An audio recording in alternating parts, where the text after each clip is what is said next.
This topic of caffeine, people never talk about the cost of it. And coffee does damage your sleep. Coffee can absolutely impact your acid secretion. Coffee beans naturally contain acrylamide, which is a very potent carcinogen. If I have coffee every day, I'm going to struggle to self-regulate my ups and downs. Coffee's existence kind of blows my mind. Drinking coffee every day. As someone who used coffee for focus and energy, I always believed that strategic coffee use was the key to peak mental performance. But 300 days ago, I decided to completely eliminate coffee from my routine to see what would actually happen to my body and brain. Now, you've probably heard that quitting coffee will give you more energy, better sleep, and improved focus. But that's not the whole story. What actually happened was way more surprising than any of the benefits people talk about online. It all comes down to something that most people don't understand about how caffeine rewires your dopamine system. And once you understand this, you'll realize why 99% of high performers are actually sabotaging their long-term productivity without even knowing it. But what shocked me the most was that after 300 days completely caffeine-free, my energy levels, focus, and work output completely transformed in ways I never expected. And I'm about to show you exactly what happened, the science behind why it works, and how you can use this to unlock superhuman energy and focus naturally. Now, when I first started drinking coffee, I thought it was just something to help you wake up in the morning. To me, it was just this magical liquid that turned zombies into humans. You also heard about things like coffee being addictive and possible crashes from drinking it, but most people don't understand what's truly happening in their brain. So coffee contains caffeine, which is actually a drug that blocks something called adenosine in your brain. Adenosine is like your brain's natural tired signal. Think of it as your internal battery indicator. When adenosine builds up, you feel sleepy. Coffee doesn't give you energy, it just blocks your brain from feeling tired. It's like putting tape over your fuel gauge, which means that you're not really adding gas, you're simply just hiding the fact that you're running on empty. Then your dopamine receptors increase in number and become more dense, which makes everything you're doing while drinking coffee more exciting and fun because your brain is flooded with dopamine. And when you drink coffee for the first time, you feel like you're on top of the world, simply because your body and brain hasn't experienced these effects before. You can work for 10 hours non-stop, go to the gym for 2 hours straight after, and even pull an all-nighter all at the same day. But over time, as you're drinking more and more caffeine, these two effects become less and less powerful, and you end up having to drink more and more coffee just to feel like you did when you drank your first coffee. Now, a lot of people may be wondering, is coffee safe? And the short answer is yes. It's pretty safe for most people. Scientists have done tons of studies around this. They have found that moderate coffee consumption doesn't cause major health issues for healthy adults. They have also found that it can improve focus and alertness, and it's not going to kill you. So if you're a normal, healthy individual, coffee is pretty much one of the safer stimulants out there on the planet. And for most people, I'd say that 1 to 2 cups a day is probably fine. Now, that being said, are there any people who should avoid coffee? Even though there is no evidence that moderate coffee consumption can be dangerous, people who have anxiety disorders or that are under amounts of stress that they're struggling to recover from should be on the safe side of caution and talk to their doctor before consuming large amounts. Also, pregnant women and people with heart conditions should also probably avoid it, just because we want to be extra careful. Now, what are the benefits of drinking coffee in the first place? There are a few. Number one is going to be increased alertness and focus. It's been shown that caffeine can improve cognitive performance, especially for tasks requiring sustained attention. Evidence has shown that it can increase reaction time, improve memory consolidation, and even enhance mood in the short term. One fascinating experiment put this to the test. Researchers had young adults drink either regular caffeinated coffee or decaf and then gave them memory challenges. And it turns out that the caffeinated group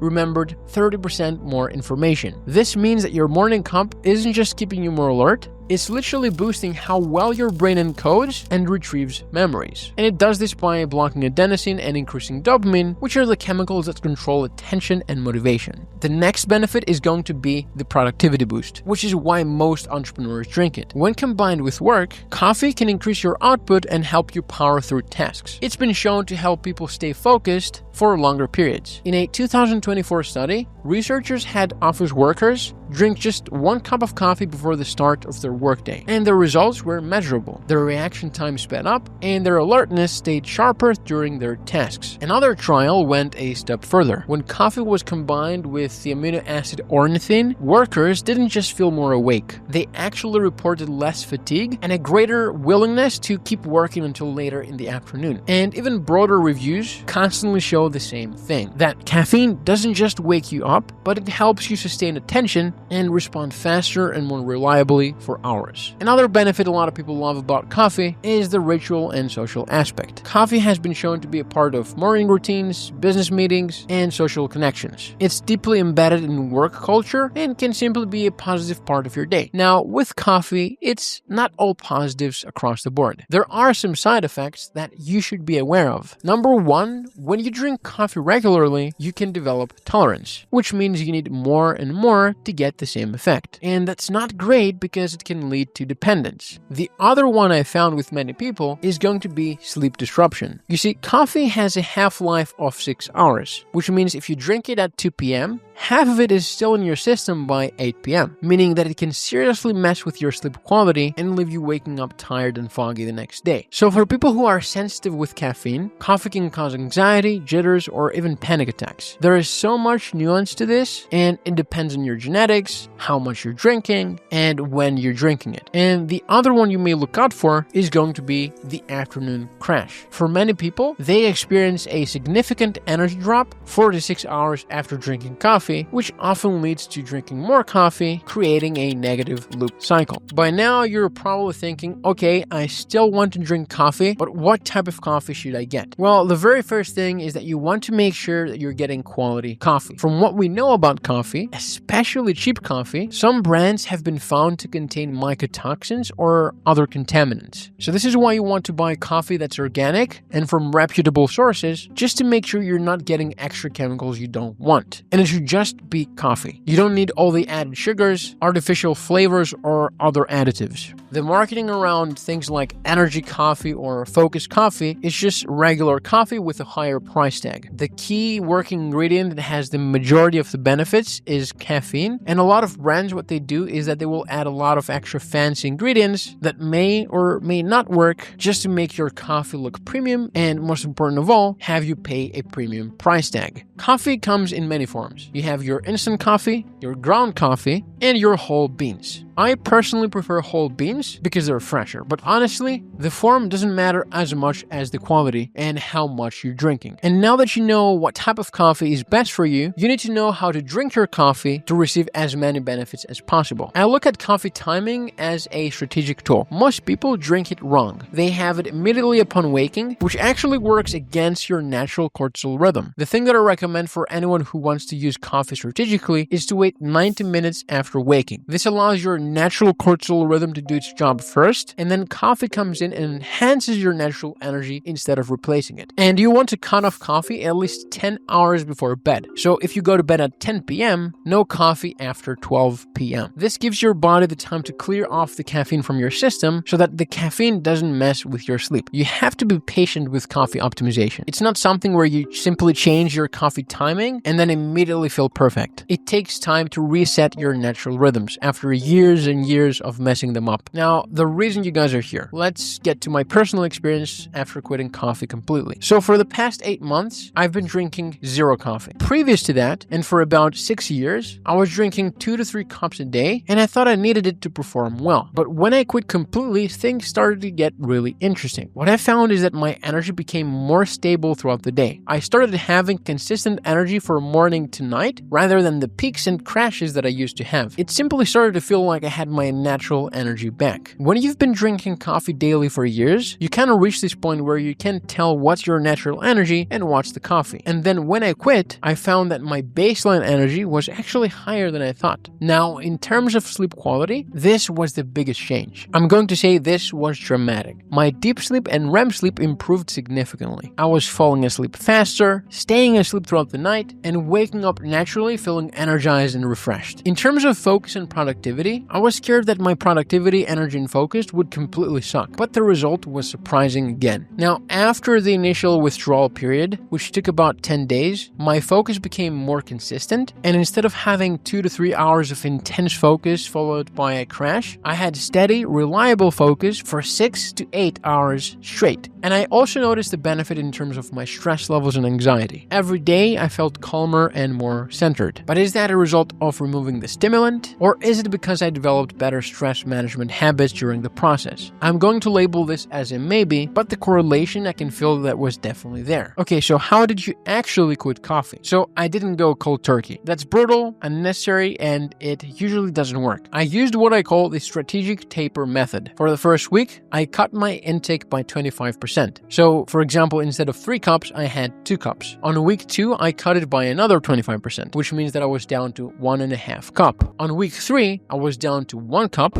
but smaller and earlier in the day. On week 4, I switched from coffee to green tea, which has less caffeine. On week 5, just to replace the habit, I only had chamomile tea or another herbal tea, for example. And on week 6, I was completely caffeine-free. So my experience quitting coffee completely has me feeling pretty optimistic, especially with the sleep and energy stability. I mean, I cannot stress this enough. When you're an entrepreneur or a high performer, the thing you have to balance always is energy management. And I realized that coffee was actually making my energy less predictable and not more. Ever since I've been coffee-free, I found that my energy day-to-day has been incredibly consistent, and I literally feel like I have my natural systems back online. Now, this is not advice that everyone should quit coffee. I'm not saying that. But I do say that everyone should be experimenting with their relationship to stimulants. A lot of people also say, oh yeah, you need coffee to be productive. And to that I say, yeah, that's what I thought too. But I really do believe that everyone has an individual response, and some people might even perform better without it. And also, we used to think that we needed coffee to function in modern society, and now I'm starting to see that maybe our natural energy systems are way more powerful than what we give them credit for. So what I'm trying to get to is that the science around stimulants is constantly evolving, and I never think that the research is settled. So use the research as a guide, but also use self-experimentation to see what works for you. So that's pretty much everything that happened when doing my coffee quitting experiment. I hope this has allowed you to make an educated decision on whether or not you want to experiment with your coffee intake. But now that you know the benefits of coffee and why I actually quit drinking it, you need to learn how to optimize your natural energy systems so you never depend on stimulants like coffee again. And there is a protocol I've started using recently that has allowed me to maintain higher energy levels throughout the day than I ever had with caffeine. More sustained focus and drive than most people get, even with multiple cups of coffee. So watch this video next where I show you what this protocol is, how it works, and how you can use it to unlock natural energy that makes caffeine look like child's play.